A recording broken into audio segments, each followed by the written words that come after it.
Welcome to Maguires Fields at UL in Limerick, University of Limerick, for the Electric Ireland 2024 Senior Division 1 Hurling Final. We are live on Higher Education GAA YouTube, and we are looking forward to a cracker of a match tonight. A real treat for you. I mean, what else are you doing on a Thursday night?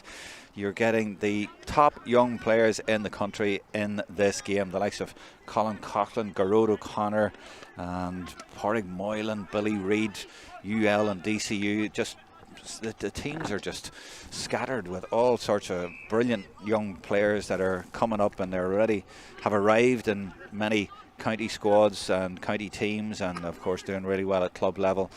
But they are going to put on a show here tonight in this fantastic setting as well. We're just getting ourselves steadied here and keeping an eye on the warm-ups. We are due to start at 7:30. You can message us on the live chat there on the YouTube page. So it is UL against DCU, and I have with me Adrian O'Sullivan. Adrian, we'll go through the teams in a minute, but first, as usual here, it usually rains, but we have to talk about the conditions, about the pitch, and it looks in great nick. Now, the groundsman did tell me there's a few soft bits, but that's understandable. There was torrential rain on the way down today, and it was the same last year, and they got on with the game and still give us an exhibition, and we're expecting something similar again tonight. Yeah, look, I suppose I was a student here in UL, and before they redeveloped this patch of land here, it was called Maguires as well, but there was often games played in it where you couldn't tell who the opposition were from your own teammates, but this is a fantastic grass. So this really pitch. was a field. This was a bog. This was a bog, whereas the games were played over there to your left, and this was a field, and they've transformed it now. Yeah, it's a fantastic facility. And the pitch, the surface, like for hurling. Looking out at it here, like if 3 or 4 o'clock today, I was nearly going, geez, I'll have to start screening Jerome Quinn's calls. So no interest in going out in it, but it's actually not too bad conditions at all now, and the pitch looks pretty good. Breezy, of course, and it's a cool breeze as well. But look, we're in December here. What do you expect? Exactly. It's Ireland, but we're really looking forward to a cracking game here. And you'll know a lot of these lads, as you say. You were at college here as well, and UL, they have been the dominant team for a number of years, but DCU have been knocking on the door as well, and they've been playing in a few of the big competitions. They've made great strides in recent years as well. But is this the UL team, or some of it at least, that's coming through from that freshers team a couple of years ago up in Dangan that put on an exhibition, and they were branded as the best fresher team ever? Yeah, it is. And look, it's that, and it's accumulation of being the best freshers team for the last number of years as well.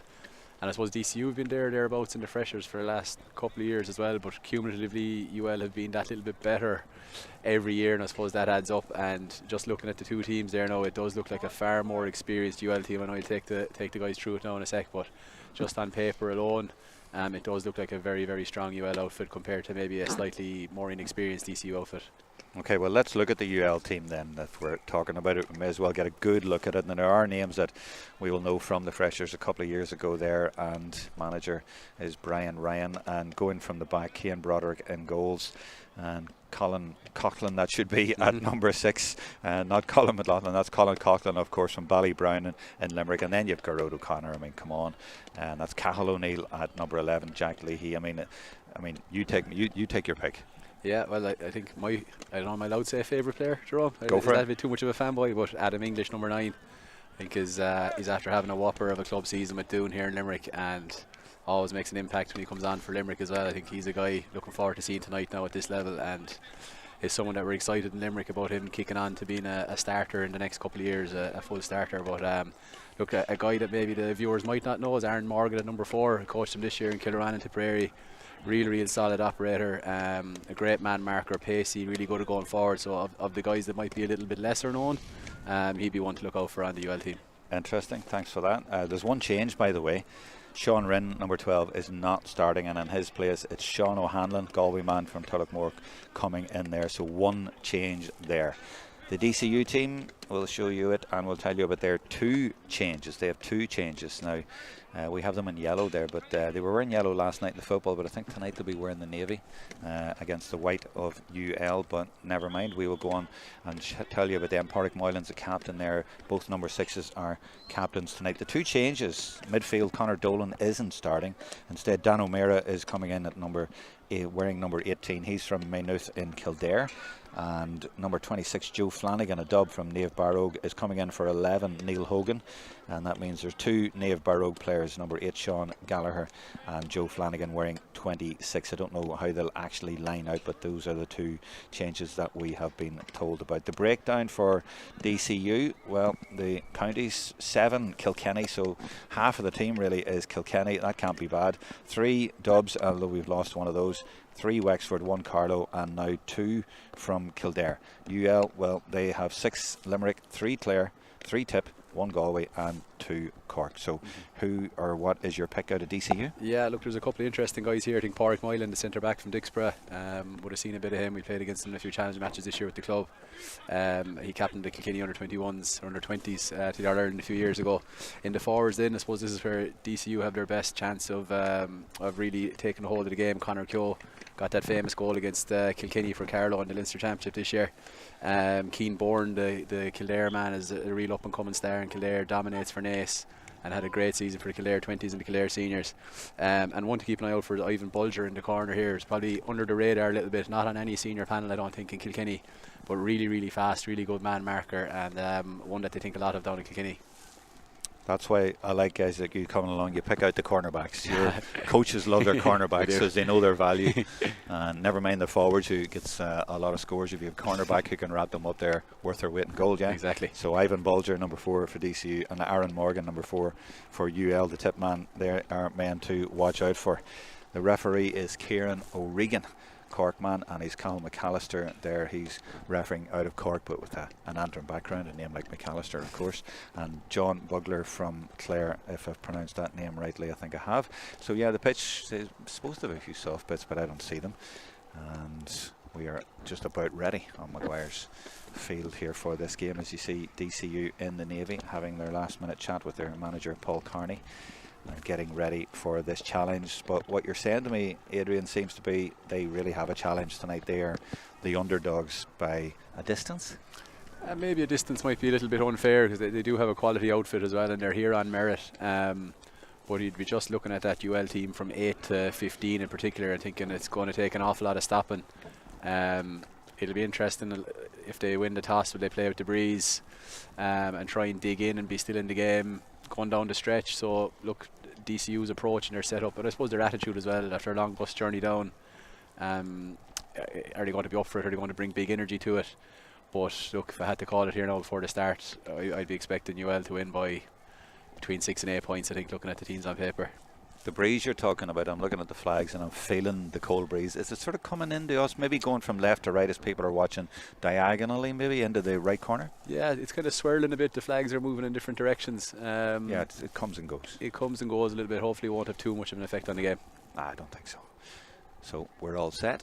As I say, what else would you be doing on a Thursday night? And except looking forward to this. And a bit of a crowd over on the far side. Actually, I didn't really notice them there. I didn't think there was many here because they're not over this side, but there's a bit of a bank over there, and they are kind of in the dark over there, aren't they?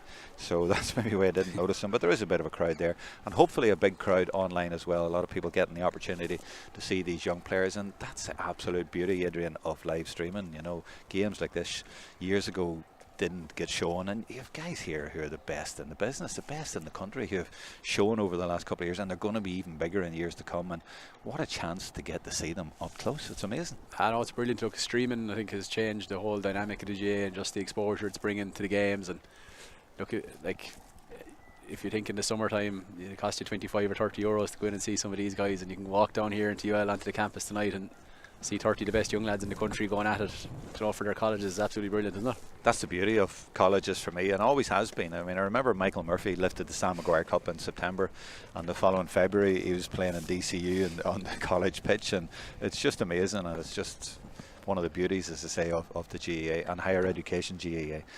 So I see the men with the white coats coming out now, and they are making their way from left to right. So we're not far away from the start now. And to be honest, I mean, I'm looking forward to an exhibition here tonight, because I know these guys they can just turn on the style effortlessly. But what are you in particular looking forward to tonight?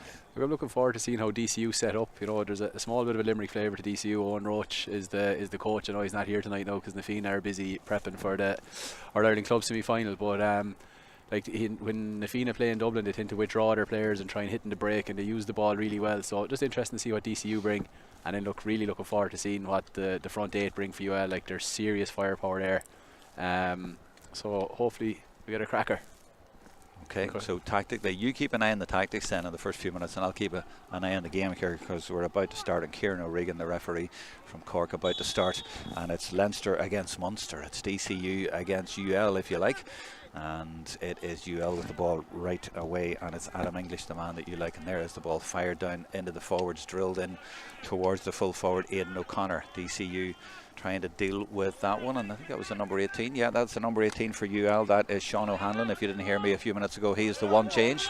He's in for Sean Rinn. This for DCU is Paddy Langton, one of their 7 Kilkenny men, and he's just cleaning any excess water off the slither so we can get a good connection here. Beautiful surface and a beautiful connection as well. He got serious distance with that diagonal ball as well. And the battle is on, but Evan O'Leary, I think, is going to win that one. He does indeed, and there is O'Hanlon again. He's all over the pitch, the number 18, and this is Kaplan, the captain now, Coughlin, and this is Garrod O'Connor with a bit of room in front of him. He's surely not going to miss from there, and of course he doesn't, and that's what we've been expecting to see, and it took 1 minute, Adrian. Yeah, tidy finish, and look, if DC are going to get a foothold in this game, they can't leave Colin Coughlin on his own to back here, do what he wants. It's a nice one though to Paddy Langton, and he drills it, and he may have hit that too hard, or is he hit it perfectly? He's hit it perfectly, and it's Cathal Byrne who's gone in towards goal actually, and I think he was looking for someone there to get on the end of that. He sort of ran out of room himself and just chucked it up in the air. Didn't work though, but a good attack for DCU to respond to that. And the 26 out there, if you've seen that, that's Joe Flanagan, by the way, for DCU. He's come in for the start of this game, but UL now working it and maybe getting a second score. Is that one over as well? No, that one's gone to the left and it's gone wide, but it's notable, I think, Adrian, in the first couple of minutes, the amount of space that the UL forwards are finding themselves in. Yeah, DCU have set up with 5 forwards here, so as expected they've dropped one back, and Colin Coughlin is on his own, so it'll be interesting to see if his influence in the game increases because of that. Is that a wise idea? I don't think so. Well, that's a great ball, and he's taken it beautifully as well. Under pressure there, and under pressure from 2 men. That's great full forward play, and feeds it back out to Cathal Byrne again, and Byrne heads off after getting it from Boran, who you picked out, and that's a good score, and it was well taken by Byrne, but it was all about the man you were talking about, Cian Boran, the number 14, the Kildare man. Yeah, look, he's very hard to handle. He's already at a young age the main man for Naas, who are dominant in Kildare and very competitive in Leinster, and he's a top class operator. 1 point each then. Good response from DCU. Now where's he going with this puck out? I think he was trying to go short but didn't, and instead went long and picked out his man. Oh, lovely ball right into the hand, and it's English, the man you were talking about. He's put it very high, and I think asking over that little passage of play there. I mean, you almost have to just take a step back and go, the puck out to hand, the pass to hand, and the finish. I mean, it's fantastic. Future Limerick hurling there, Cathal O'Neill to Adam English. That's what we like to see. Amazing, absolutely brilliant hurling. And this is Cathal O'Neill again. And back to Coughlin. Lovely, comfortable skills on the ball as well. And you feel as if they haven't really got started yet either, but they're just purring at the minute, and they almost love playing on this stage and on this particular type of surface as well. It's just made for hurling now. DCU trying to get one back, and that's Byrne again. He got the last one, but he's just nudged off the ball there. And it's UL now. It's this here part of the game for me, Adrian. They just seem to be able to pick their men out rather easily. And is he taking a score? No, I think it's gone to the left, but yeah, there isn't an awful lot of pressure being put on the UL forwards when the ball comes up, or am I imagining that? No, look, the runs from the UL forwards are very good. You know, they have a clear game plan here to play the ball down the channels from the deeper areas of the pitch, and the movement is very good, and they're getting on a lot of what looks like handy ball, but you have to compliment the movement of the UL forwards here. It's very good. Fair enough. Yeah. 4 minutes gone then. 2 points to 1, and it was a good bit of defending back there a minute ago. I was looking to see, was it Keneally, was it? John Keneally? Or no, actually it would have been, was it Keneally? I think it was back there. That line got that last ball out. Yeah, I think it was, yeah. Clareman. Now, this is inside the DCU half, and he's lining this one up. And you would put a few euros on him putting this over. Low enough trajectory, but has he got it? Of course he has. He's put it over. Yeah, easy does it. And that takes it to 3 points to 1. 4.5 minutes gone. Now, they've been quite good in their puckouts here, and there's another decent one as well, just arrowed perfectly and taken out of the sky left-handed by Pádraig Moylan. But can they make progress here? This is Flanagan feeding it back out to Dara, and that's a low one. That's a tricky one. Oh, I think he was trying to let it go out and then realised he had to deal with it, so he has. And this has come right out beside us. Might go over the line. No, clash of the ash right in front of us. Adam English, and he gets the decision.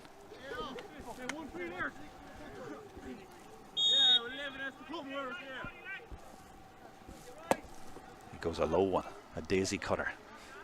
I see where he was going with it, but DCU also saw where he was going with it. And they leave it off to Flanagan. And Flanagan, he's bottled up. The referee gives advantage, and they put it in looking for the full forward again and don't find him, so they're going to now get the free. Tactically then, after 5.5 minutes, what do you see? Yeah, look, DCU, I don't know if you can see it here in the camera to our right hand side here, playing with the extra defender, and it's left Colin Coughlin free at the back. But in fairness to DCU, so far their ball delivery has been very, very good. They're not hitting any long aimless balls. They're getting into the delivery zones, and they're able to pick out the forward. So far it's kept them in the game. But as we said, UL's forward movement is really, really good, and they're keeping it away from that central area and playing down the channels, and they're getting a bit of success out of that. So even if you have an extra man at the back, it doesn't guarantee you're going to be getting the ball because of the movement. It's just so good. No, and look, teams are well coached to play against it these days now as well, Jerome. It's nothing new that they won't have seen before either. And what do you coach exactly? Is it just avoid the +1? That's exactly simple as that. That's exactly it. Try and keep them out of the game as much as you can. Use your own advantage. And it helps when you have boys like Gerard O'Connor and Cathal O'Neill there anyway that you can hit. And that's what they're trying to do now. And that is Sean O'Hanlon coming away with it for UL. And there is the spare man that Adrian's been telling you about, and he just drills it down into the corner and says, there you are, lads. I'm just feeding the bears. I'm just giving you the ammunition. Away you go and you do the rest. And they do. There's the answer to your question there, Jerome. Cut that clip. That's how you do it. 4 points to 1. Now these puckouts, as I said, have been very good from the DCU goalkeeper, Cian Byrne. Wexford man, and again he just waits and just pinpoint, and they can just take it out of the sky and put it down into that corner. They've done that a few times, but then the pressure comes in, and not one but two men coming in, and they've turned it over, and it was Evan O'Leary again, the number 2, who was in there, and that's Cathal O'Neill back in defence. And now this is the transition. This is where they get really dangerous. This is Coughlin. They're waiting for the runner, and they do get the runner beautifully taken on the hurl as well. And this is the man you were telling us about, Aaron Morgan, but he gets stuck there, and Flanagan involved for DCU, and now they go with a diagonal ball into the right corner forward position, but I think it's Aidan O'Connor, or it's Cian Boran out looking for it again. But UL, their defence, notably Adrian, in the first 5-6 minutes, they've been turning over a lot of ball that's coming in. Very composed. Well, that's a great ball as well, and it evades the first man but gets to the second, and he's time to steady himself and put it over. And that's Aidan O'Connor from Ballybrown in Limerick, same club as Colin Coughlin, the captain. And again, they just have so much room when it comes up, whereas at the other end, it gets bottled up and turned over. Yeah, Aidan O'Connor's another man coming in a rich vein of form. He had a big championship for his club here in Limerick. Saw a bit of game time during the summer with Limerick as well. He's a serious operator. Another good puck out. That must be 100% on his puck out. So yeah, he's top class. He's on the Wexford panel as far as I know. He's a good operator. And a little bit of room here for Billy Reid. And that's a great ball. They love going down to that left corner. They haven't had too much joy so far, but they've got one. They've got a ball now. And Dara Carley has gone for it, and he's put it to the right and wide. On the puckouts, I mean, we'll watch this one as well. They're both good on both sides. I remember years ago, about 2005, there was all sorts of debate nationally about Donald O'Cusick and what ball he was using. How was he able to arrow this ball? Has he changed the ball? And there was all sorts of talk about that. John Allen was the manager back then. That's right. Cork lads used to only puck out the Cummins balls. They had no interest in the Leeds balls. That's what it was, yeah. Something like that. But it was just maybe the evolution of the goalkeeping puckouts were just becoming really, really good, maybe. Yeah, Don Logue was the first man to really push the sharp puck out and keep possession. And sure, look, it's all part of the game now. And Dave Moriarty here in front of us isn't too happy that UL are conceding so much possession to the sharp puck out. But I suppose that's the joys of playing 7v6. But back then, I mean, Cork, when they went for the 3 in a row against Kilkenny, they played so short that day, and Kilkenny just took it off them, you know, and just they were. It was almost as if that game lasted for a couple of years, but they couldn't get over the line for the 3 in a row. That's a high one going to the right and wide. DCU just only 1 point so far in 9.5 minutes, and that's credit to the UL defence. UL look very defensively solid, especially with the extra player at the back. Yeah, so they've sort of, DCU have taken a man away, but they've made it more difficult up there. English has already taken one in front of us. I kind of want to stop when he's going to do. That's what I did the last time, because of a microphone here, and I want to just hear the connection, how clean it is.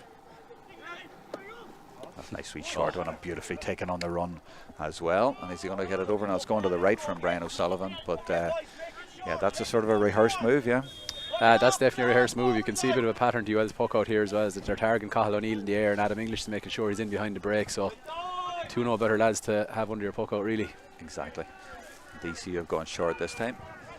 They're okay around this area of the field. It's the scoring the last couple of minutes has been the problem. Pádraig Lennon, the number 2 there, has gone direct route to try and get it in and around the house, and they might actually get it if they can get a score out of this, get them back into it. But they're outnumbered at the moment, and the referee has blown. What's he giving free out? Yeah, it's just a wee bit, seems a bit more laboured and a bit more predictable when DCU go forward. It does. I suppose UL's defence is very strong, and in the extra player, the UL management here in front of us aren't too happy with the work rate of their forwards and letting out the sharp puck out. So really, that seems to be the message that's coming across anyway, unless I'm reading the body language wrong. I hear you. I hear you. Is that a point? I think it is. Is it inside? That's inside the post, and a beautiful score, yes, by Colin O'Mara from Clonlara and Clare. And again, just the ease that they are able to take the scores. I've noticed that from the first minute of the game, and there's no real pressure on them. No, Colin O'Mara had a brilliant club championship last year for Clonlara when they won the county championship 2023, and was on the Clare panel as a result. So it's no surprise to see him being able to do that. Yeah, that's a good few lads you're telling me about who've had good club campaigns, and it follows through, or maybe one complements the other, college and club. I suppose like any sport, when you're in a vein of form, if you can continue on, play as many games as you can while you're in form, I suppose. Exactly, yeah. Now, a little bit of a ruck here, but eventually, ooh, it's going to be a free out there. No complaint from the man who was fouled there, to be fair to him. It's kind of free, I think, that would, if it was given in Simple Stadium in May, there'd be a bit of a giving out from the crowd, but I suppose today, marginally high. They're complaining about the way he took that. Did he spill it and went to take it again? And the referee's coming over. What's the decision here? Is he going to throw it in? I couldn't see past John Bugler. He's a big unit there, the linesman, so I couldn't see it. Jerome, you might have to see it on the screen. He's not a big bit. Yeah, he's going to throw it in between them, and he fell there, Pádraig Moylan, but off they go. DCU still managed to get it. Bulger, oh, great run, and nice offload as well into Billy Reid.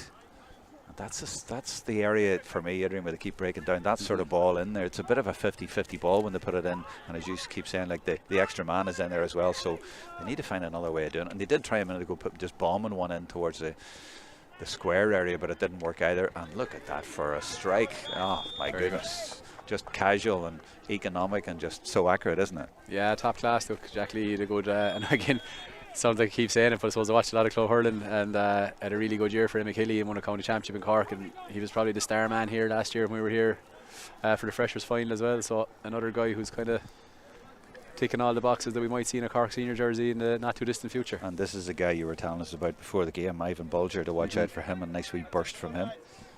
You're right, Jerome. It's when they get to that point that DCU are breaking down a little bit, is that they're just not able to give in the quality of the ball. It seems to beat that UL rear guard here at the moment. Yeah, the goalkeeper has changed his top. He had a navy top on there, and he's been maybe told to change it, or maybe he's just getting a little bit warm with all the running. I don't know, but he's put on the green, luminous green bib, and he got big distance with that, and that's not been the way that they've been doing the puck out so far, but it's worked out nicely because Cathal Byrne is off. He is speedy. He's got a lot of ball in that corner so far, and off he goes. A nice skill as well, and he's brought down. He's going to get a free in. That seems to be their main success route. Yeah, no, he's had a good start to the game. I suppose DCU now need a few individuals to step up and start bringing the fight to UL, because after even 15 minutes here, they're in danger of leaving themselves a real big margin at half time if they don't kick on a little bit here.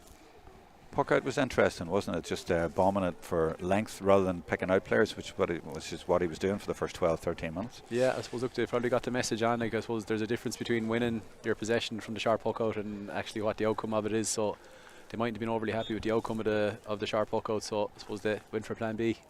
Flanagan does the necessary from Niamh Barrogue in Dublin, same club as Sean Gallagher at number 8. In fact, there's 4 dubs, I think, out there. There was actually 2 due to start who didn't, so maybe it's only 3 now. Conor Dolan and Neil Hogan didn't start.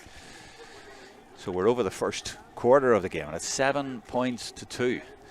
And UL looking for another one here with Carl O'Neill. He's popped up on the left-hand side, under pressure though. Still gets it away, and as he got it over, yes. well, I keep saying as he got it over, I should know by now it's always going over from all sorts of angles. Geez, that's an exceptional score, Jerome. He was probably entitled to a couple of frees there, but yeah, top class. Colin O'Neill, serious operator. He was my young hurler of the year, so mightn't go down too well with a few of the Clare listeners here, but a man coming in after an exceptional inter-county season. Yeah, he's been first class here in the first 15 minutes anyway, and there was at least one man hanging off him, and he lost his hurl as well. He couldn't stop him. And that's going to be a free in for UL as well, and a chance to go 9-2 after 16 minutes, and it is turning out one-way traffic, I have to say. You were right. And by the way, for those watching on YouTube, you can leave a comment there on the live chat. I'd like to hear what you're thinking about what you're seeing here so far. As usual over the last few years, it's exhibition stuff from UL teams. They are so good, and they have such a pick here as well, but they're obviously coaching them all really, really well. I mean, the stats are unbelievable, Adrian. UL have 25 teams, and will you hear how many members? 1,315. Yeah, now DCU are probably something similar, but the hurling here has been bedded in over the last decade. It has. There's been a lot of work done. Deirdre Murphy there, then Ronan Keane, and now on to Jason. They've had just serious people over the J Club, and even I'm looking at them here in their new kit. They've great support there from Kirby Group and their sponsors and Uni Jobs and all these guys. And look, it's a big machine now, ULGA, and there's a huge amount of work has gone in to get it to that point. And DCU the same. Paul O'Brien and all the lads up there putting in massive work, and it's great to have these institutions providing outlets. I suppose we're seeing the senior teams today, but it goes right down to the social element as well. As top class. It really is. The numbers are unbelievable, and you were telling me about how many freshers you're turning out as well. I mean, you might have to create a lot more teams just to sort of cater for them all. Yeah, absolutely. And look, at the moment, I suppose it comes down to space, doesn't it? And Jason has a big job in getting lads onto pitches and managing teams and jerseys, and it's a serious operation. And then I suppose success breeds success as well, and then you have the Limerick doing so well at senior level over the last 5-6 years as well. I mean, one is feeding the other, as I was saying. It's all turns out to be a bit of a production line. It is, of course. And look, young lads aren't stupid either. They know that it's a destination for hurling now, and if they want to keep on the track to make their senior inter-county team, a place like UL is the place to be to develop as a senior inter-county hurler. And Aidan O'Connor just puts that over with ease again, and they now have hit 10 points in 18 minutes. That's one nearly every 2 minutes, and they've built up an 8-point lead. And DCU really hanging on at the minute and being pressed all the way back to their goalkeeper, who then drills it as far as he can up the field. But what a majestic jump and catch there at the back by their number 5, Michael Corcoran from Silver Mines and Tipney. They don't get the score at the end of it, but that was majestic, and they're just breaking DCU's hearts in the forwards here. DCU just can't get any attacking platform here at the moment, Jerome, and I suppose they're putting a lot of energy in and getting no return, and you can see a few heads starting to drop here. I think they might want half time to come quickly and regroup here. Yeah, it's a tough one, and there's the press. Look at the press. This is what the management were complaining about that you'd noticed, but look at that ball just played straight to the +1. But yeah, I've noticed there the last few minutes they've stepped up the intensity as well, UL, by the forwards, who were maybe been a little bit complacent early on. Yeah, look, I suppose when you look at it, the Fitzgibbon won't be long coming around, and there's a couple of heavy hitters not here tonight for UL as well, and there's going to be a lot of competition for places, so I don't expect them to take the foot off the pedal. It's a very competitive group that's there. So they can get stronger. Well, trying Adam Screeney anyway is going to add a little bit, and David O'Reilly, probably one of the best young hurlers in Leinster as well. Oh, the Westmeath man, yeah. Did his shoulder for Castletown there a few weeks ago, so I'm probably leaving out a few boys that aren't here tonight as well, so they've plenty to go into that squad as well. Oh, good catch, and there's a chance here of a score. Oh, we kept that lower. It might have went into the net. He got a point at least, but it was kind of from a bit of a hit and hope. Put it in there, and it did work the way that it just deflected up in the air, but it was well taken. Nice bit of opportunism, and nearly be classified as a goal chance. I think it was, to be fair, and the way the game's going, they could have done with it, and it might have livened things up a bit for them, but it might give them a little bit of hope. Bottled up in the middle of the field, but as usual, Coughlin comes out with it. He tries to get it again, but now DCU have it. Maybe a little bit of a spell for them. They go back to go forward. Paddy Langton gives it back, and now they go to that left corner again. And is it Boren again that they're looking for down there? But again, it's turned over really quickly when it goes in there a lot of the times, isn't it? Evan O'Leary having a very good game there, the hand man from only out the road here. The run by Gerard O'Connor, but not used just yet, not required, and instead your man, and he puts it to the left and puts it wide. They missed one, a rare one. Now where's he going with this puck? He's a few options actually here. Short. You are kind of letting them have it short here. They're setting the trap from under 45. Right. Yeah. That's the thing now in Gaelic games and hurling and it football. Is, yeah. Let them have it, and sometimes they want to make a particular player have it. Yeah, Doon tried it against Ballygunner as well with a bit of success there in Munster lately, and if you have good discipline in your forwards and you're well set up, it can be very effective. Billy Reid goes for a score from distance, and it's just gone to the left and it's gone wide, but a little bit brighter for DCU in the last few minutes. 21 minutes in. They've had a spell here for the last few minutes, and fair play to them, because it is a young side DCU have out, and they've dug in a little bit here where it would have been easy to lie down. So look, they'll be pleased if they can continue this for another 7-8 minutes into half time. That they haven't down tools here at all. Maybe DCU have a few men to come in as well. I'm not sure, to be honest. They do definitely. They have a few of the Dublin seniors and stuff that aren't listed. Beautifully taken by Cathal O'Neill again, and he puts it high into the sky, going for his own score.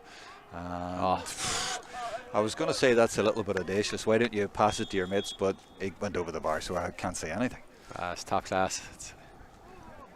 Has he been the standout so far for you? I think he has, yeah. Himself and Coughlin have been very good. Colin was just controlling the defence here at the back and very good on transition, but Cathal O'Neill has been the main man for me, Jerome. Yeah, I mean, the catch there and then the finish. I mean, the way he adapted to strike it as well, to get the height and the distance as well.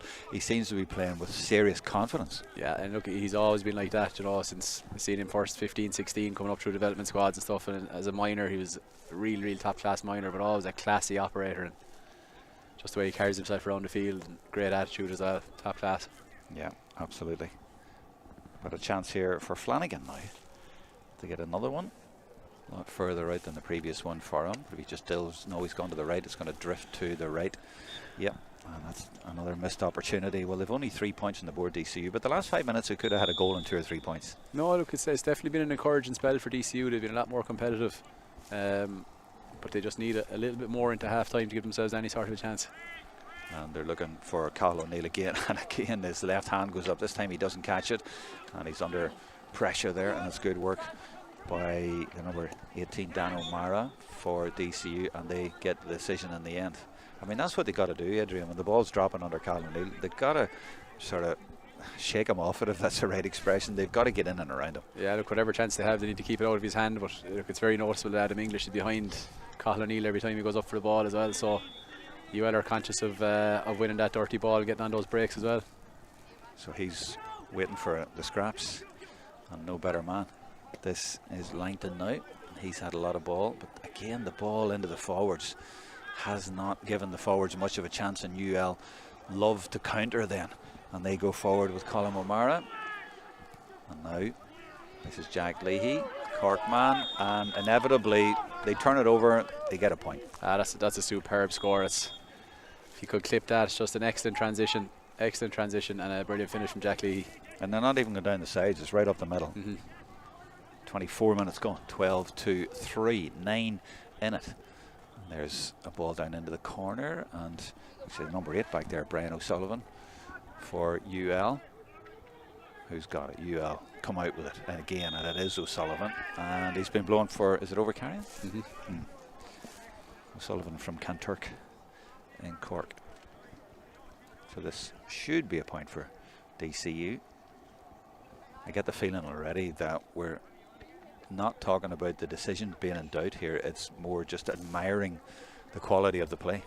Yeah, look, 9 point lead for UL here now, and look, they have good strength to come off the bench as well, so I don't think they're going to let up. As I said, there's good competition for places and stuff like that. We just haven't seen enough from DCU yet to suggest that there might be a comeback on the cards. Brilliant question on the live chat here for you, Adrian, which I'm going to ask you. Fionn is saying Darren McCarthy is a fresher, so he's not allowed to play senior. And someone said that Screeney should be in there, and you've mentioned Screeney, but who would Screeney replace? Oh my God, did someone ask that? I think I want to answer that, Jerome. I'll answer the first one. Darren McCarthy as a fresher cannot play Fitzgibbon, that is correct. I wouldn't like to pick out a forward here today, now that come on, as a coach you got to be ruthless. You got to drop men, you know. It's not my team though, Jerome, that's the beauty of it. I don't have to be. Pick somebody out there and say, oh, you've only been 9 out of 10, not 9.5. We'll put him in instead of Cathal O'Neill. Yeah. Keep him as an impact sub. Is that a score? I was going to the left again, and DCU just missing too many chances here. Now the puck out will be from Cian Broderick. Claremont from Clare Castle. He just shimmies to the left. He obviously spotted somebody there, and he did. It was O'Mara, another Clare man, and he found him under a bit of pressure, but he still gets away from his man, and that's kind of been the story of the game. Even man to man, they've just been superior and very comfortable on the ball, and a cheeky little pass there as well.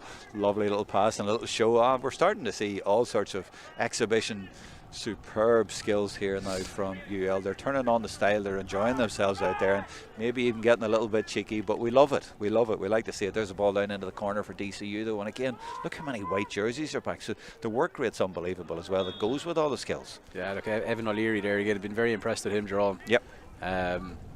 Top class player, as I said, from out the road here in Castleconnell, the hand club, and he's having a really, really good game at the back there. But UL's running down the middle on transition is really, really powerful. They're top class.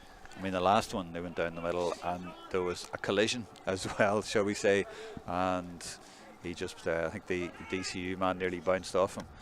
Oh, well blocked though there by Langton to stop what looked like another certain point. They've come back to their goalkeeper quite a lot. That maybe tells the story. And it's Cian Byrne, and look at the pressure again. The forwards definitely working hard now. 3 of them there at him, trying to stop him. And again, and I think they've maybe fouled there. Advantage has been given, but great tenacity from the forwards, tackling from the front, which is what we saw last week in Mallow in the fresher game as well. And it worked well for UL. So it's obviously something that they work extremely hard on, and it helps when you have fantastic hurlers, yes. But they have it built in at all levels. And they won that last week as well. Now there's a misplaced pass.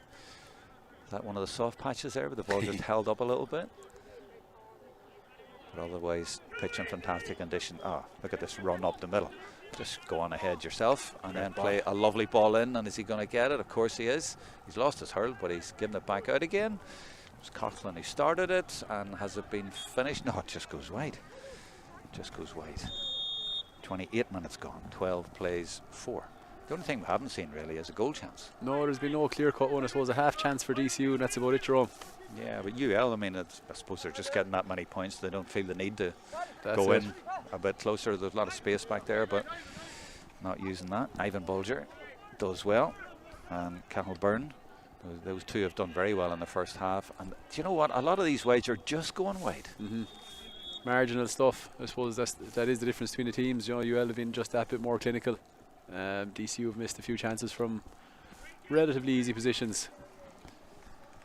But it's the pressure on them as well, and there's pressure on DCU trying to get out of defence, and they do get free on that occasion though. So coming up to half time, just about a minute to go. 8 points in it. Some fabulous scores, mainly from UL, and some lovely little bits of individual skill too, but as a team, as a unit, very, very impressive. Now that's an audacious effort from the sideline. If that goes over, that would have been scored of the half, but no. But they're having to shoot from those kind of positions. That's the problem for them. Yeah, a lot of their shots are coming under pressure, and that's credit to UL as well if they are getting that pressure on. And Wonder will a time come here now where DCU will decide to push up 15 and 15, or are they afraid the floodgates might open if that happens? Mistake. That's better. Mistake, yeah. Drilled over the bar by Cahill-Byrne, and it looked like O'Leary was just going to come out as he's been coming out, but that one broke down on that occasion. 12-5. Cahill-Byrne has been one of the DCU's better operators, in fairness to him. Yeah, he's Glenmore, Kilkenny, same club as Billy Reid, number 7. Now this one goes way over to the far side. Oh, a brilliant catch again. Brilliant skill. Adam English. And he goes for his score, but it's going to go to the right. I didn't say who caught that one. 12. Connor, or no, 12's not there. Oh. 12's not My there eyesight's for letting me down, Jerome. Oh, it is over in the dark, and I couldn't see it either. Don't worry. And that one now goes down into the corner, looking for Leahy. And he has this habit of just doing that every time. He sort of leans.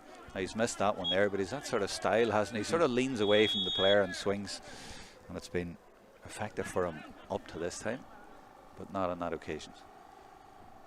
Is it my imagination, or is the game just dropped a wee bit the last 5 minutes? It has. The tempo has gone out of it a bit. I think UL management probably won't be overly happy with their last 10 minutes here now. They're maybe taking on shots that they shouldn't, and not doing the simple things. And we could see a different UL for the first 10 or 12 minutes of the second half now, I think. Yeah. I guess the pace the first 20-25 minutes was impressive. And then, I suppose, just naturally, as you say, oh, there's a hit. And he came away from it, Adam English, and just gave it back and says, oh, I'll take a wee breather here. Now that's gone into the full forward. There's 2 men up there. No, there's 1 actually. There's 2 for DCU, and that's why they won it probably. That was a full back who was there in the right place, Derek Hill, Wexford man. And by the way, there's a Wexford man on the live chat here who's calling himself Wexford man, by the way. I'm not just calling him that. And he's suggesting, he says, split UL in half. Well, it is split in half because half the campus is in Clare, but over the north side. Is that half time or is that a free? Oh, it's half time. It is half time, so it's ended 12-5. And to be honest, Adrian, I'm thinking UL should be more ahead. Yeah, they could be. Joe took the foot off the pedal a small bit there for the last 7 or 8 minutes coming in to half time, but look, they've done a lot of impressive things. Evan O'Leary there in the corner, Colin Coughlin control it in the middle, Adam English and Cahill O'Neill, Jack Leahy. Look, they've had the best performers in all areas of the field, and I think they're very good value for 7 point lead. But I don't think, if I know Dave Moriarty and Brian Ryan at all, they're not going to be overly happy with that last 10 minutes. So I think you could see a fired up UL coming out here to put this game away after half time. What about DCU though? They might go in and say, right, we get our act together and have a real go here in the first 10 minutes. Yeah, like DCU, I suppose, have an option here now. It's the devil's choice, isn't it? It's, do they push up and play 15 and 15, which is probably realistically their only chance of getting back into the game, but also you could be leaving yourself open to an awful scutcheon, as we'd say here in Limerick. So look, they'll have to make that choice now. Are they here to win it, or are they here to keep the score down, you know? So, and with Fitzgibbon coming up, like, you don't want to be doing that. No, look, Joe, they're probably happy enough with their league season so far, Jerome, and that Joe, they had a good win the other night against SETU Watford, and Joe, they've done well to get here. Last thing you want is a long bus journey home after getting a hiding, and your next game, as you say, is in a Fitzgibbon game after Christmas. Interesting, they're staying out on the pitch, whereas UL have gone in. Local knowledge. Yeah, home advantage, I think that's called. Yeah, all right. Well, we'll take a break there as well, and we'll wait for UL to come back out, and we will be back in about, how long will they take? 7 or 8 minutes, I'd say.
Welcome back for the second half. UL did go into their dressing rooms and they are back. DCU stayed out on the pitch, and although it had been warm after the first half, they might have cooled down a little bit.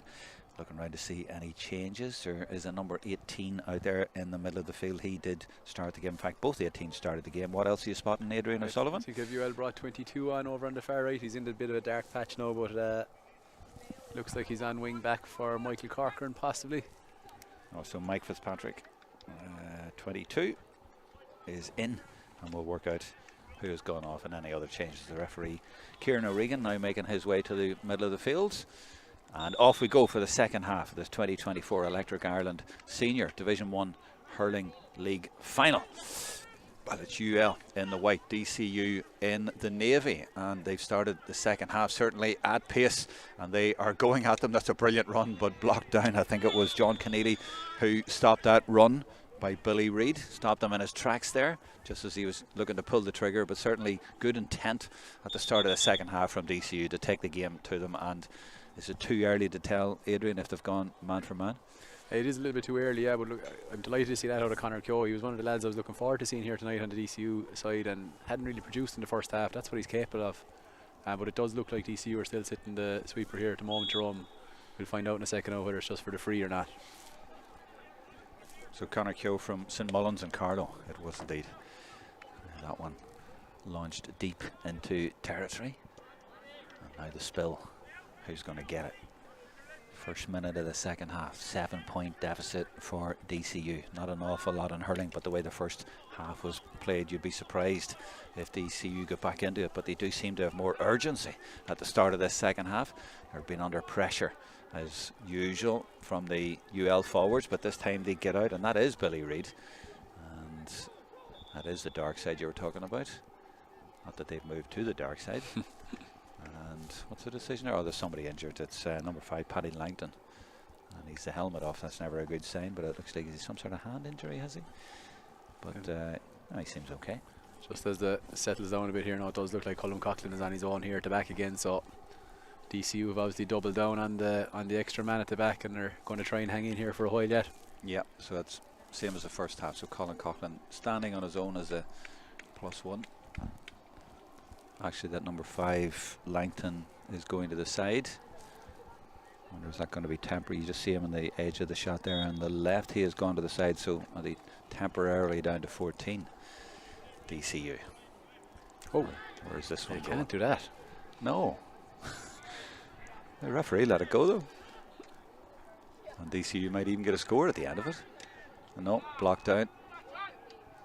It was Cal Byrne trying to get the effort away, and they're trying again, and they really are going for it in the start of the second half, but they run into trouble, and Coughlin just says thank you very much and just passes it on, and beautifully taken on the hurl by Cathal O'Neill, who'd such a great first half. And back to Coughlin. He's stopped on his tracks, but he keeps going, and now it's going to be a free out. Right decision?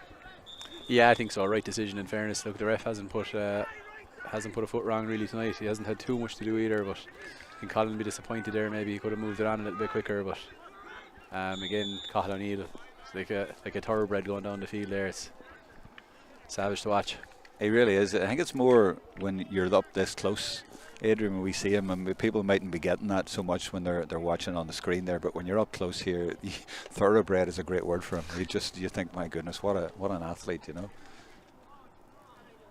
Now, is there a score on here for DCU? They're certainly getting in and around and battling and scrapping in there, and they've upped their intensity. I'd say they've had a word, come on lads, and they might even get a score here if he can pull on that. He can't. It was a full forward, wasn't it, Cian Boran? But the chance is gone. And looked like Colm O'Mara got a hurl hit there, possibly. Yeah. But definitely DCU, I think, have had a bit of a talking to it. I've said, look, get out and give it a go, at least. No, I think you hit the nail on the head there, Jerome, before half time. It was like, look, our next competitive game is going to be a Fitzgibbon Championship match, and we don't want to be going up the road with that as our last half an hour. So they've come out with more energy, and look, they've been the better side here for the first 3 or 4 minutes, but they haven't made a count on the scoreboard yet. Yeah, but when UL get it, I mean, they're not flustered, and then they're so slick. You know, when they get it and the way they pass, even if the pass isn't terrific, the player receiving it can take it nicely. It's just terrific to watch. And they're lining up a sub as well. Killian Doyle, 17, looks to be being prepared to come on. What happened to Langton? Did he come back on over on the far side? I presume if they didn't make a substitution, then they just brought him back on. So yeah, DCU up to 15. And it's the other number 5. It's Michael Corcoran from Silvermines, who is now looking to go, and he's doing a few stretches or something over on that far side. So not sure if he's going to stay up, but he's gone to the sideline for UL. So now it's UL down to 14. And maybe they'll bring on Doyle for him. In the meantime, DCU have a chance here to get it back to double scores, 12-6, and they've got it, 6 points in it. First score of the second half after nearly 5 minutes goes to DCU. Easy from the puck up, but now the pressure is applied, but they're not going to stop him. They're not going to stop O'Mara there.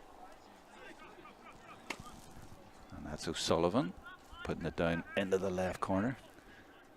And I'm trying to see past people here. All I can see is Ivan Bulger chasing. And Bulger eventually does get the ball. And it's a free out, is it? Or free in? Looks like a free in. I think Paddy Donovan was fouled there going in. Yeah. Another bright prospect coming through in Limerick. But I think one of the noticeable things that might maybe come across in the camera, the physical condition of the UL lads is very, very impressive. It almost looks a little bit like a senior team against an under 20 team. You can tell they're maybe that little bit more exposed to senior to county level. Yeah, that's a really good way of putting it. Senior team against under 20s. That's exactly sums it up from what I'm thinking as well. The physicality and the condition. So is that from college, or is that just bred through from club and their county experience, do you think, or what is that? I think it's probably a testament to the counties they're coming from, you know, like the strength and conditioning pathways in like Clare, Limerick, very, very strong, and I think that's kind of shown out here Galway as well. And I suppose that's where the majority of the Limerick lads are, UL lads are coming from. But surely the likes of the Kilkenny lads, 7 of them they're starting for DCU, surely they're all at that kind of crack too. Not all of them are on senior panels, I suppose, but I think Kilkenny have only really properly got their act together at S&C there since Mick Finlay went in and kind of took a hold of it there in the last couple of years. It's been a bit not quite the same as what the other counties are doing, compared to especially with the likes of Rob McCahey and Dara Droog and these lads are doing with the academies and stuff in Clare and Limerick, you know. That's interesting. And as a coach then, when you're coaching teams, how aware are you, as that goes over really, really nicely from Cian Boran from Nason Kildare, nice score by him, how aware are you as a coach of players that you get, the condition that they're in and how they're improving or where they're improving, you know, and how important is that then for your team? It's massively important in the modern game, especially when there's such a transitional element to it from back to front. You have to be able to ship tackles, you have to be able to win your own dirty ball as well. The physicality is a massive part of it now. And you really notice it? I mean, it stands out for you. Oh yeah, look, I mean, I don't know if the jerseys are hot here, but it's just, you're looking at the likes of Cathal O'Neill here, even Adam English, who will be one of the smaller lads, and they're just massive men. Colm Coughlin, they're just in supreme physical shape here, you know. They really are, and this is December. 20 years ago, boys would have been not in great shape this time of year, and then to talk about getting back to fitness, but it's an all year round game now. Yeah, Cal Byrne getting in a pocket of space there and immediately transporting the ball down into the corner, but the UL defence as usual, and that fella's had a great game. Evan O'Leary's in line for man of the match here, Jerome, to be honest. I think he's been absolutely flawless. Oh, come on, Cathal O'Neill was your man. Look, that's the obvious choice, but I think for the viewers at home, Evan O'Leary hasn't put a foot wrong here. He's been so good. Yeah, he's been really good, you're right. And there's about 10 players in there. Where does it come out? It comes out for UL, and he passes it back out to Leahy.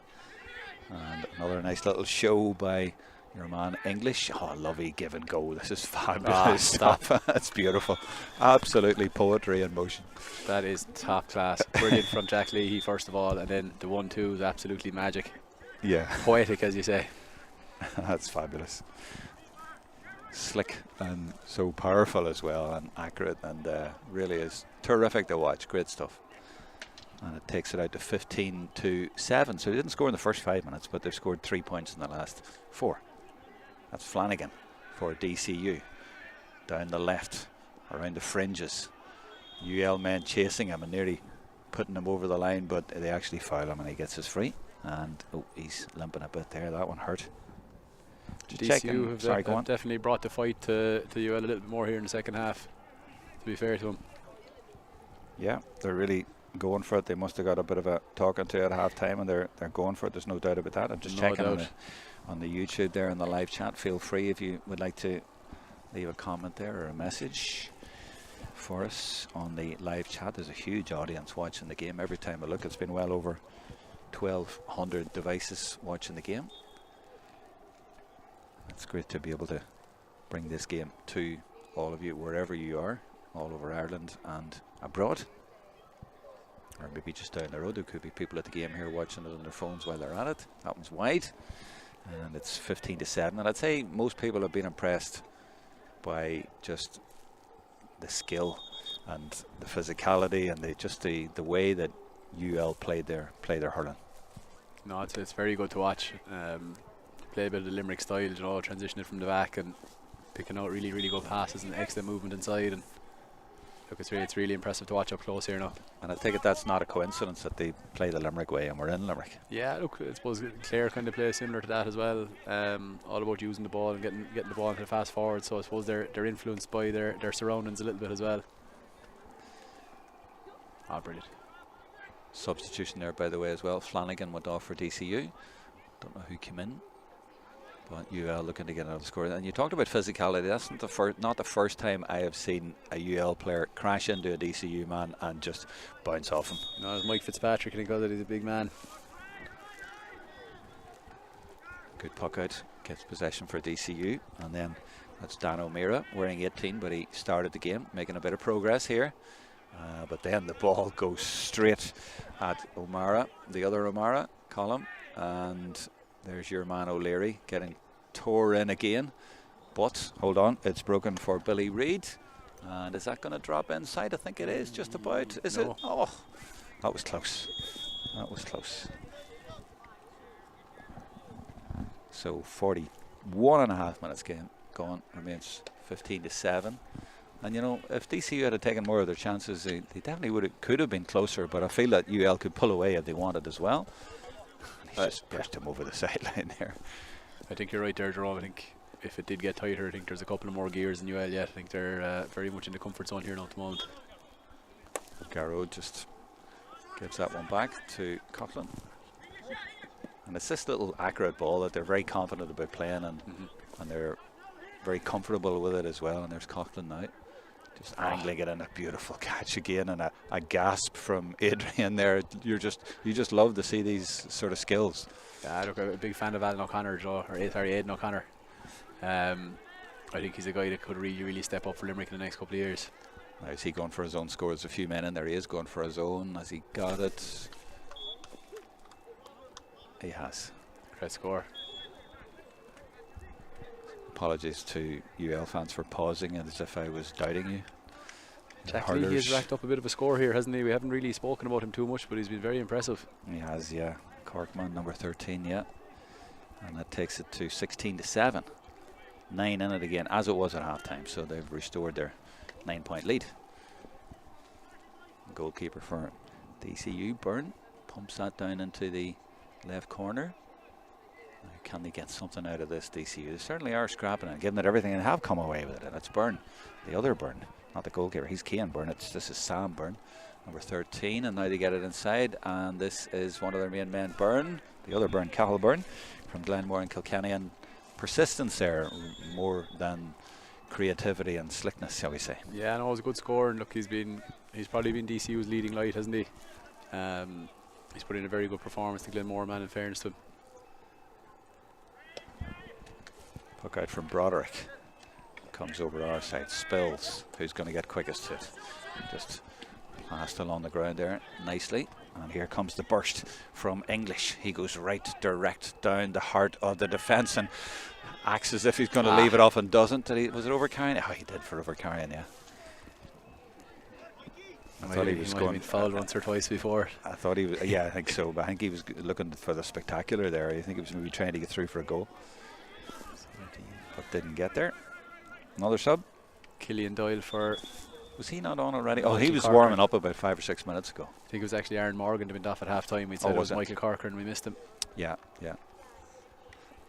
And there's a change now as well. That is Michael Corcoran, yeah. Going off. Killian Doyle won't weaken that UL team. No. The top class fresher last year. Yeah. And where's he from? Kilkenny. No, he's Kilkenny, yeah, okay. Just coming up to the 3/4 mark.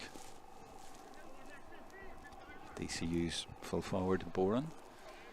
Put it down into that left corner. They seem to use that left corner a lot, but they haven't had a lot of joy. Pressure coming in, and there's the sub you were talking about, 17 Doyle, getting stuck in there. Slotting in, doing his job, along with 2 or 3 others, putting the pressure on. English again. He's just playing with confidence. He's up to all sorts of trickery. He's been top class second half. He's just really grabbed a hold of the game in the middle third there. Yeah, and it's lovely little sort of wee passes and dummies and feints here and there, isn't it? But it's DCU persisting again. And they have got through here, and there's a chance for them now. And is he taking his point? He has. Good score. Good score. 8 points, double scores. No, 9 points now, more than double scores. 2 in a row. 16 plays 9. It's like an old game. They could do with an old DCU goal here, Jerome, just to give us an old bit of a spark for the last quarter of an hour. Yeah, absolutely, yeah. And we have, as I said before, we haven't seen a sniff of a goal, really. No. That's the only thing's really been missing from UL. But I suppose when you're that far ahead, you don't feel the need to go for the jugular. But for entertainment value, it would be nice. There he is again. The man from Doon. He's loving it. He's enjoying himself out there. And that's an audacious effort from that kind of distance. But I think it's going to go to the right and just wide. I love it when you gasp, because you're enjoying watching these boys, and you love the little tricks. Yeah, if I get away with it here, I suppose it's not going to get me a job at RTE. I have to turn off fanboy mode. You have to be a fan as well. That's where the enthusiasm comes from too, or maybe the coach in you as well. That's it. And is that going to be a free out? Yes, it is. Cahill was onto John Bugler there that it was a score. Cahill McAllister wasn't going to give it on this side anyway. No.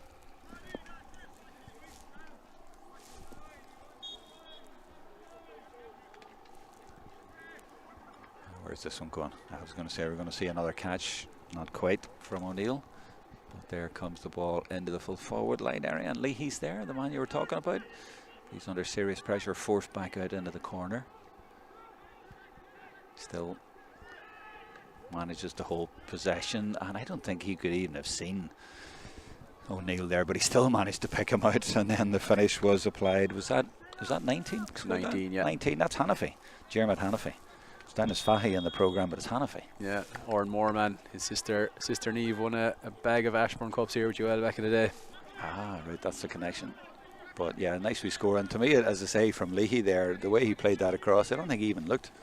Maybe he did. No, it was great corner forward play. When you win that ball in the corner, if your own score isn't on, just picked out the pass, and Cahill O'Neill gave the assist, and it was really good.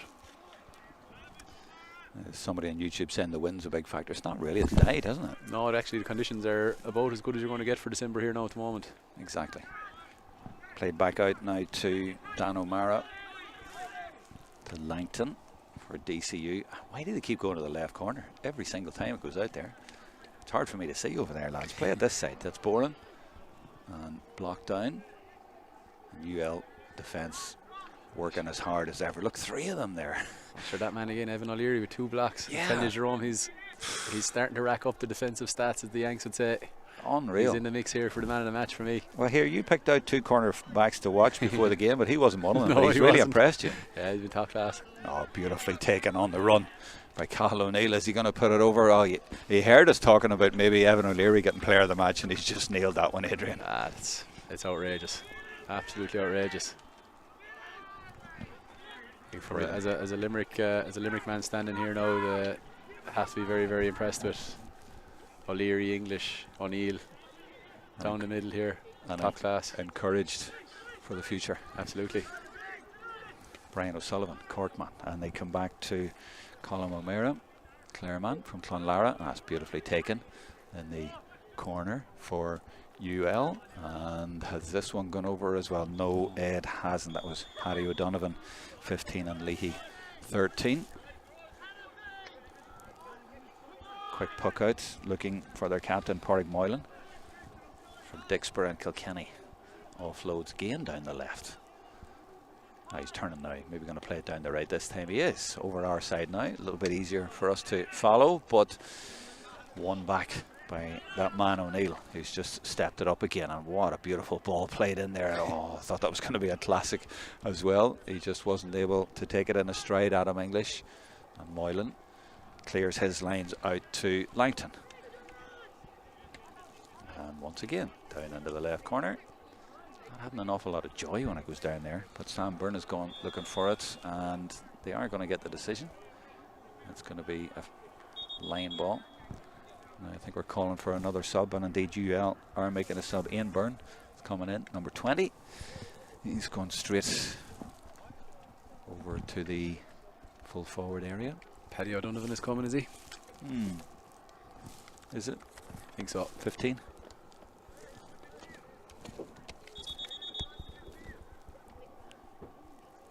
Another Glenmore man on the field, Ian Byrne. Oh, that's 3 now, yeah. Billy Reid and Cathal Byrne from there as well. And there's, did we spot 22? Oh, we did. That's Mike Fitzpatrick, of course. Here we go. Back with the play anyway. DCU now. He's working hard trying to get an angle, but no real support there, so he hangs it up. But has it gone just to the left and wide? Was O'Donovan come off, yeah? Yeah. Yeah, 15 off for UL for the last 10 minutes here. Is that another sub going on? There's one for DCU going on now as well. And 18 is going off. That's Dan O'Mara, who started the game for DCU, and he has gone off. And 13. Sam Byrne has gone too. So 2 new DCU men have come on for the last 10. And haven't picked up their numbers just yet, but I'll follow the play and try and get that for you. Play right in front of us now. Can't complain about that at all. This is Aidan O'Connor. Gets it away as well, but it's a bit of a hit and hope. A bit of a high one at Gary Owens, since we're in Limerick, if you like. And this is Billy Reid now. And he, that's a high long one. Is that over? That's a cracker. Absolute super score. And it was Reid, yeah, it was Reid. And that's 10. They've got double figures now. There's no question DCU have been better here in the second half, but I suppose there is that underlying feeling that there is a lot more in UL here if they need it as well. Yeah, I think that's it. And here they come looking for a score, and that is that diagonal ball again. Oh, beautifully taken. That's outrageous as well from Adam English, but he doesn't have the finish to match. Do you know what? I'm kind of waiting for a wonder score here, a sort of one that you would put up on social media after the game that sums it all up. There's been lovely little individual bursts, but there hasn't been one big score. I hope they're listening now and they can maybe do something for me. But you know, putting together two or three bits of skill. Oh, that's not what we wanted. Oh, that's a disaster. That's a hamstring, isn't it? Looks like a hamstring gone here for Cathal O'Neill. Oh, after the terrific game that he's had. Do you know, the same thing happened in a game I was doing at the weekend. There was a fella and he just pulled up exactly the same way, and you just know that's not good. No. There's a big hit over on the far side to stop DCU in their tracks, even though UL are down to 14 at the minute. They're getting tore in, and DCU are giving as good as they are getting, and they've got a free out of that as well. But the big concern for UL will be Cathal O'Neill, who has not moved yet. No. You feel for the young fella, you really do. Yeah, we were just laxing on lyrically about how well he's been playing. No, he's having a great game, and he's just number 20. So he can't. They've given that one away, and you cannot do that against UL. You cannot give a ball like that to Gerard O'Connor. No, he'll happily dine on those for the evening. That's a gift coming up to Christmas. 57.5 minutes gone. 18 plays 12. Might be 18-11, to be honest. I might have made that mistake, but anyway. Oh, brilliant catch by O'Connor, who got the score a second to go, and he might get another one now. He's going to benefit from that. They just passed it over to him and says, here, you finish that. So that's 2 in about 30 seconds for Garrod. Yeah, he's come into the game a bit. I thought he'd been quite enough up to for one of the bigger names in the UL squad.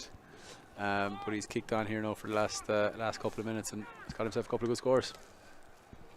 I think it is 12, you know. I just managed to get a glimpse of the scoreboard there. It might be 20-12. Going to be a free out. He's given advantage. Here it comes. Intercepted. No, not intercepted by Langton.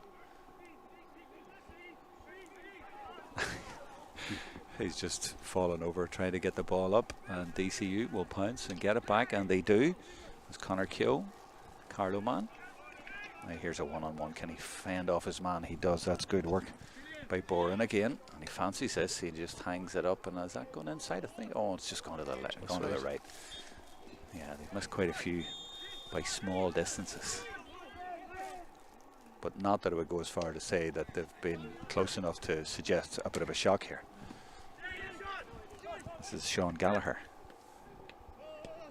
Gives it inside. That's Dara Carley back there. And UL just standing off a little bit. And what a surprise, they've gone down the left-hand side again. And it's gone over the line. That's going to be a DCU ball. In the last minute then of normal time. 8 points in it. Is the scoreboard clear? I can see a 2, so it must be 12, yeah. Looks like 12, Jerome. Yeah, okay. Now, this is the number 19.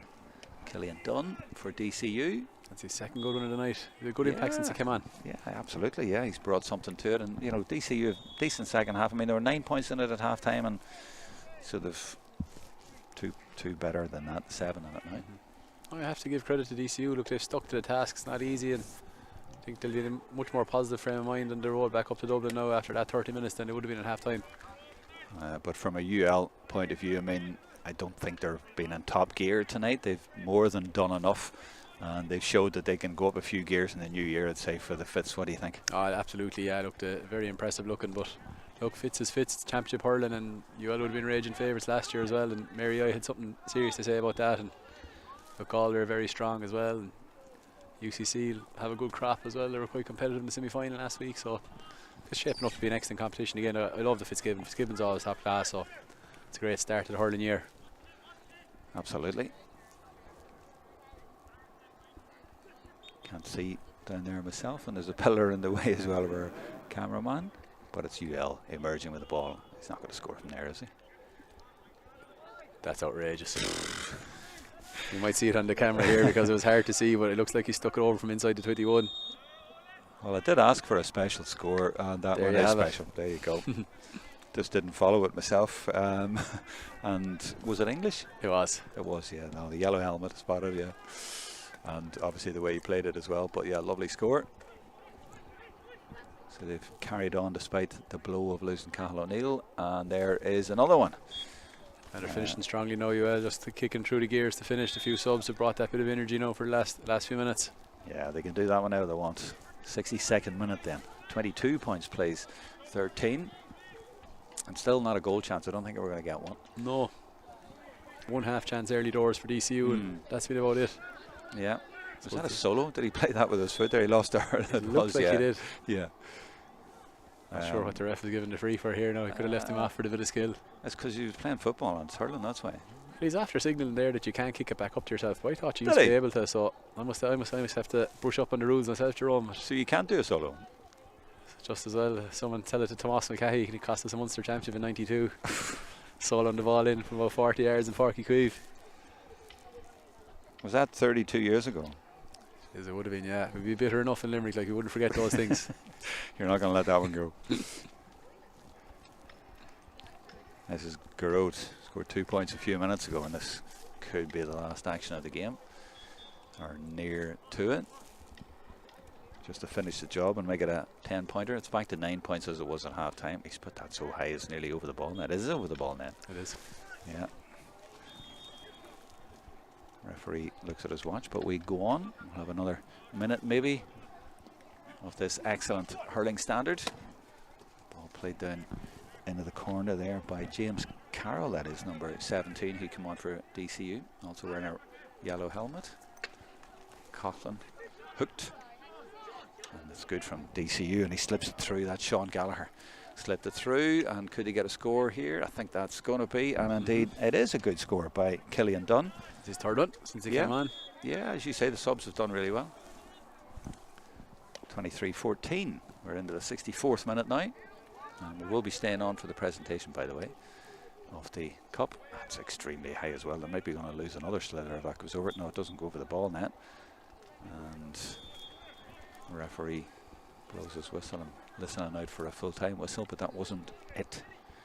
63.5 minutes gone. 10-point game. DCU still keeping up their energy and trying to get more out of this. It's all, I think, about saving dignity and face over the Christmas period. Just have enough to say we can come back and give this a real rattle, and they're giving it a real rattle now. That's Carley on his left hand side as well, and he has gone low, and that was a cheeky enough effort at a goal, but there was a foul in there and they're going to get a free instead, so they'll probably get a point out of it, at least Dara Carley from Wexford, as we see here again. And he just took a pot at that one, I think. Thought, well, let's try it, but they'll have to settle, I think, for just a point.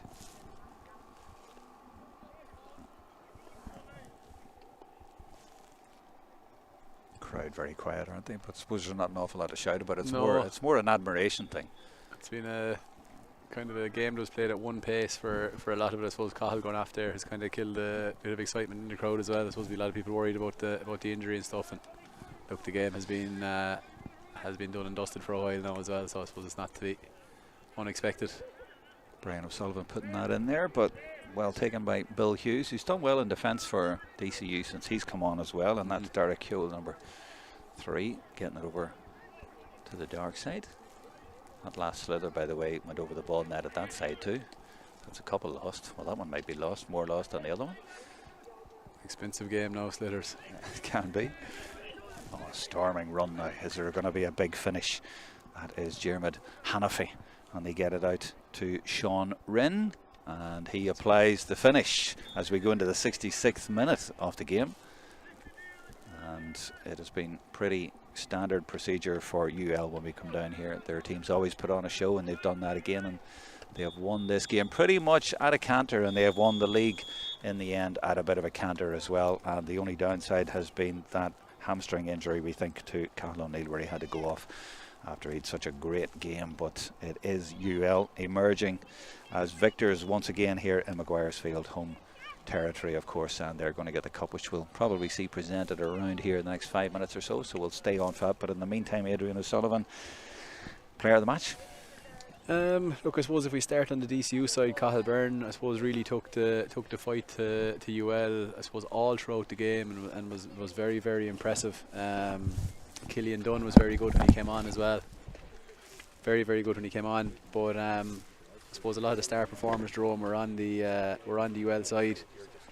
If you look at Evan O'Leary there at the back, was really, really, really solid. Adam English, top class in midfield, and Jack Leahy up front was excellent as well. But I think I don't think anyone would really mind if we gave to Cahill O'Neill. I think until he was unfortunately had to go off, he was the star operator on the field. Classy scores, really linking the play well. Himself and English really hooked up down the middle. So I suppose they were probably the star performers. But for me, Cahill O'Neill was the standout of those. Absolutely, yeah. Some great performances there, and augurs well for the Fitz. You say that you love the Fitzgibbon, and it's going to be a terrific competition again in the new year as well. And what impact do you think it's going to have with all the pre-season competitions have sort of been knocked on the head for a year, suspended for a year? Does that affect the colleges? I think for a young lad coming through playing in a county, like, it was always a tough decision to make. You know, if you're on a Limerick panel there and you're playing for UL, and John Kiley is looking for you to play a Munster League game, you know, that's going to be your priority. You know, and maybe John's a bad example because he's always valued the Fitzgibbon and let lads play. But like, it has put young lads in tough positions in the past where the counties are looking for them, and they're trying to make a county panel, and colleges are looking for them, and it can put stress on them. So it mightn't be the worst thing in the world that maybe the Fitzgibbon now and the Sigerson have their own little window here at the start of the year, and maybe just give them a bit of profile that they deserve as well, because you know those pre-season competitions, when they come around, they do tend to be quite high profile because we've been starved of inter-county hurling for a while. But yeah, look, I think hopefully it'll be a good thing, and look, the more streams the better, you know, if we can get more of the games out there, because they're top quality games, you know, and I look forward to sitting down there in the evenings watching them and coming down here and watching them. And so yeah, look, giving you a long answer there, but I think hopefully it'll be a positive for the college games as a whole. I think Jarlath Burns values the college games as well, and hopefully he'll try and maintain that bit of a window that's there for them now at the moment. Well, he should do. He won a Sigerson with St Mary's in 1989, would you believe? And Yeah, it was the first time St Mary's had ever won it. So, and I remember the passion back then as well that he and the rest of the boys had on that team. It was just before Ulster came and did their 4 in a row, and there was definitely a connection there, you know, because that team had Benny Tierney, Danny Quinn from Derry, Jarlath, Fergal McCann, Pascal Canavan, Cathal O'Rourke, Anthony Tohill. Mahley. No, he was Queen's. They had Malachy O'Rourke, who's now the great manager. Did Cathal Murray. Sorry, I joined 2 of them together there and made Cathal O'Rourke. It wasn't Cathal, but it was those 2, and they just had what turned out to be a star-studded team. But yeah, so that's where he has his passion from the colleges back then, and so he knows all about it. And yeah, it's good to see them be given a bit of room there to breathe in the new year as well. I mean, I suppose all the county teams will still be playing sorts of challenge matches and training or whatever, but as you say, the profile will maybe go to the colleges, which will be good to see as well. Although, you know, some of the managers as well, they won't necessarily change the way they do things. I mean, Armagh football, for example, last year, Kieran McGinney, his lads didn't play Sigerson. Yeah. You know, so that'll probably continue, but I suppose from just a pure profile point of view and media and coverage or whatever, these will be the games that will be meaningful really, and maybe they'll get a bit more then. Yeah, absolutely. And look, it's the likes of yourselves streaming them, Jerome. I suppose that's great as well. The more coverage you can get from, the better, you know. So hopefully it'll boost the profile. And I suppose those Armagh lads are happy with their Ireland medals now, but I suppose there's a lot to be said for the college scene as well, and the social side of it, and the social development you get from playing lads from different counties and stuff. So you wouldn't like to see that happening too much, but I suppose they're happy enough to all Ireland medals now this year as well. Yeah. Big picture though, you know. Yeah. Big picture, and it's good to see these lads here tonight. It'll be great to see them in the new year as well, and yeah, we'd love to showcase as many of the games as possible. And you look at the audience on here tonight, I mean, there were 1,300 devices at times for a league final at the start of December, and they say it's only the league, you know. Yeah, no, look, it's like show it and they will come, build it and they will come, isn't it, you know. So right, I'm going to go out here, I'm going to take the microphone out for Mike, and I'll join you out there in a second. Mike's going to make the presentation, so I'll take the mic out to him. So I'm going to leave you here, Adrian, for a minute. Perfect.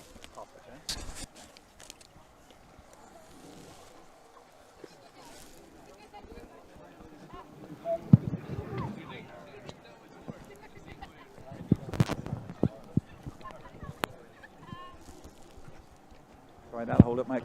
Sure. Just chat away and I'll hold it. Yeah, okay. Just ladies and gentlemen, I'd just like to thank both teams for a very good sporting game play tonight. I know the weather all week hasn't been great, but the field is in great condition today. I'd like to thank Jason and all the lads here in UL. I'd like to thank Kieran O'Regan and our team of referees, and to all the referees and lines that we've had throughout the year, and we look forward to working with them again in Championship. I'd like to thank our sponsors, Electric Ireland, for the support they've shown third level GAA for the last 6 years, and we're looking forward to many more years of working with them. Hard luck to DCU. You came up short tonight, but you have a very strong team. Been a number of freshers finals in the last number of years, so you've a lot of players coming through, so well done. And congratulations to UL. You've been in this final the last 3 years. This is the second time in 3 years winning it. Well done. You've obviously been the strongest team of Fitzgibbon level for the last number of years, so best of luck to you in the upcoming Fitzgibbon Cup. So without further ado, I'd like to present the Division 1 League Cup to the UL captain, Colin Coughlin.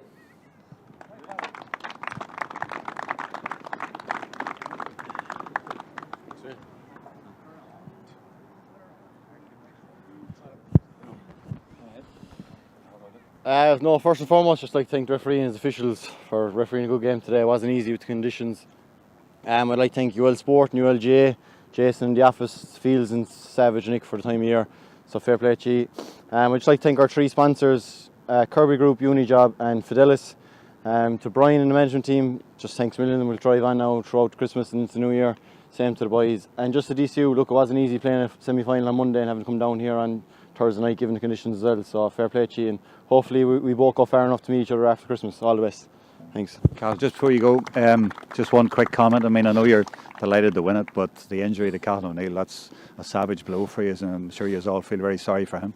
Yeah, look, it looked bad enough, but I suppose we don't know the extent of it at the moment. So I suppose we'll just give it a week or two, see, and I suppose he'll go for a scan and see how it is. From what I've heard, it's his hamstring, so John looked a bit more worrying when he went down, but obviously that can be severe as well, so hopefully he'll be alright. And he was playing so well as well. I mean, we were giving him player of the match even before that. Oh yeah, sure, he's brilliant. Sure, Cathall's been a phenomenal hurler for UL and for Limerick down through the last couple of years, so John, he's the mainstay in this team, and I suppose he's the fella that we all look up to. And the physicality of your team, and we were picking up on that as well tonight, the strength and conditioning you guys must be doing over the years is really telling as well. Yeah, I suppose we're just lucky enough as a college that we're so big that we've so many bodies from different inter-county teams all over the country. So you just have a lot of boys that have been involved with senior teams down through the years, so I suppose they've years of conditioning behind them.